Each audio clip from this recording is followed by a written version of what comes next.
Hello, everybody, and welcome to this conversation with shared interest. I am Veena Kanke, Director of Grants and Partnerships at Dining for Women, and I have two wonderful guests with me. We have Donna Katzen, who is the Executive Director of Shared Interest. Hello, Donna. Hello, Veena. And then we have Martha Brantley, who's the Director of Strategic Partnerships at Shared Interest. Hello, Martha. Hi, thank you for having me. Both of them are joining us from New York City. I gather that you are both going to do a presentation for us. So, Donna, take it away. Okay. In 1994, when Nelson Mandela was elected South Africa's first Black president, anti-apartheid campaigners and investors came together and formed Shared Interest to help the new South Africa pursue its agenda of racial, economic, and gender justice. But this isn't only South Africa's story, because neighboring countries also suffered their own harsh colonial histories and apartheid domination, rooted in white privilege and patriarchy. So Shared Interest mobilizes these countries' own human and financial resources to put their own impoverished communities on the path to sustainability and to build more equitable economies. But more than putting skills and funds into the hands of low-income Black Southern African entrepreneurs and farmers, particularly women, we are also beginning to change the way the bankers bank. We provide three kinds of support. One, loan guarantees, where we share risk with Southern African banks to move them to lend to low-income borrowers. Two, technical support to beneficiaries, which includes how to work with local banks. And three, technical support to lenders who are learning to work with new borrowers that they would otherwise consider unbankable. Since inception, we have benefited more than 2.3 million low-income Black Southern Africans. Recently, these regions' challenges have been compounded by climate change. And once again, women are on the front lines, particularly smallholder farmers. Now, Southern African women have particular strengths. These include a collective tradition of working exceedingly hard together and investing more back into their families than men typically do. But they also face particular challenges to becoming bankable.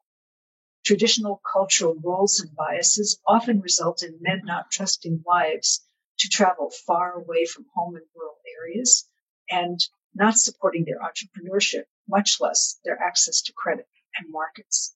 And if the husbands do trust their wives, they may not trust other women in their wives' borrowing groups, savings groups, producer groups who seek to borrow together. Moreover, land and other tangible assets are most often held in men's names. So these factors and others make it particularly difficult for women to supply the collateral, secure the credit, and build wealth that would help their businesses and farms feed their families and achieve scale and sustainability.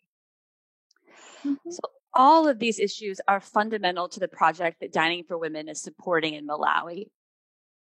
The Seeds of Resilience project works with women entrepreneurs who have small seed companies.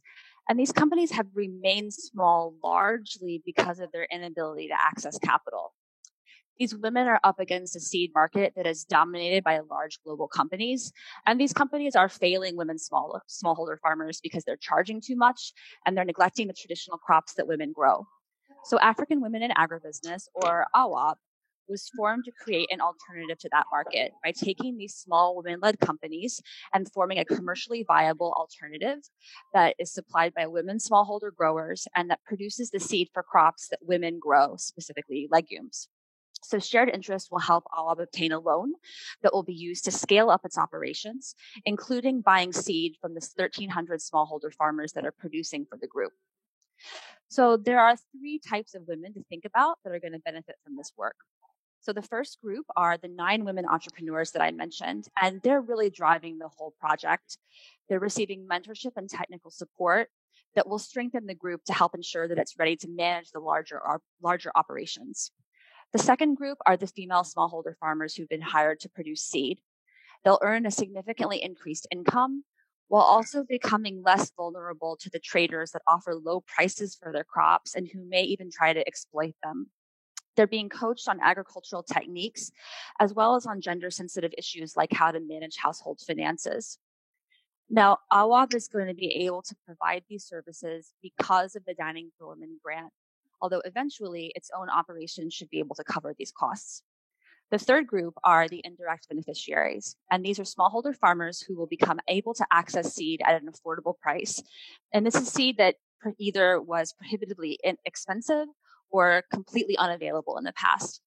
This seed will help farmers transition away from tobacco, which is currently Malawi's #1 cash crop, and towards crops that nourish the soil, are nutritious, are highly marketable, and are resistant to drought. So the Dining for Women grant will support the first year of AWOB's operations. And in that year, we expect the organization will produce about 1,800 metric tons of seed. We calculate that's enough to supply up to 90,000 smallholder farmers. The project will also organize women in ways that increase economic opportunity and community power, build solidarity within and between rural communities, and it will create a model for women in other countries where seed access is similarly challenging, like Zambia. In fact, in Zambia, women entrepreneurs are already waiting to learn from the experiences of the women in AWOB, Malawi. Thank you, Donna and Martha, for this wonderful presentation. I can't wait to get into some of the deeper issues that shared interest is getting into. So let's start off with how shared interest is transforming the lives of these women by making them bankable, and how that you're moving them into credit systems that they were formerly outside of. So can you explain how that transition happens? Yeah, well, let me start out a little bit with why it's important for women to be bankable. There are really 3 levels we can look at. At the individual level, women have been relegated to marginal roles in the economy for the most part. And the banking system is one that determines who gets the money, who is able to grow, who is able to have economic power. At the individual level, that translates directly into a woman's choices. If she does not have her own livelihood, her way of sustaining herself and her family, she is pretty much trapped in whatever situation she is in and does not have options. At the community level, it also means that the community is disempowered and even more impoverished because men are not always able to provide the basic subsistence and keep their communities going. Women's input is key, and the better and more effective it is, the more it does to nourish a community. Malawi is a country where the stunting rate is 37%. That input is extremely, extremely important. And finally, at the societal level, women, because they are so knowledgeable about sustaining their families and their communities and working with the earth, they know what solutions and strategies work at many levels. And to relegate them to a marginal corner of the economy deprives the whole society of not only of their agency, but of their inputs and their wisdom. Absolutely. So, why don't we delve into the politics of seeds? Because there's so much going on globally with the whole seed market, with certain corporations kind of controlling seeds and demanding high payment for the seeds. But actually, research organizations have come up with better seeds, which are more adaptable to the local environment. And these women themselves bank seeds, right? So tell us how this project is actually pushing against some of those corporate interests. Vina, your observation is spot on. So in Malawi, for example, 4 large multinational companies hold about a 94% share of the market. And most of that seed is of just a couple of crops. So what these women have really done is identified this gap. They've said, okay, these varieties are being produced that are not adapted to local conditions. They don't reflect the preferences of farmers, right? The farmers that we work with out in the villages, they know what tastes they like. They know what seeds are resistant to local diseases, mature in the right amount of time. And those varieties are available because, as you said, they've been developed by local research institutions. It's just that seed is not being produced because there's no company that has a financial incentive to do so.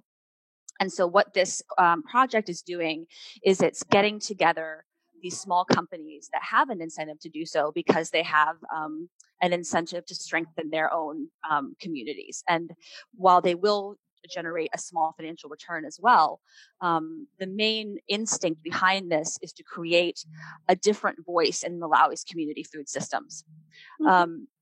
The seed system in Malawi has also been traditionally dependent on a small number of commercial farms in order to multiply this seed. So seed production is actually pretty lucrative. As a farmer, you can get paid pretty well to do this job. And smallholder farmers have not been able to compete for that business. They've been, forced to grow commodity crops largely on a subsistence basis. So this project is also really changing the system by allowing these 1,300 female smallholder farmers to enter that more profitable market and to now produce a crop that will earn them not just more money on a sort of revenue basis, but also it's the much higher margin business for them to enter into. Absolutely. So in your support of these local women farmers, you're actually transforming food systems, right? By shifting the pattern of using the corporate seeds, which could destroy the crop for the entire country. And most of the people who buy those crops are outside of Malawi, right?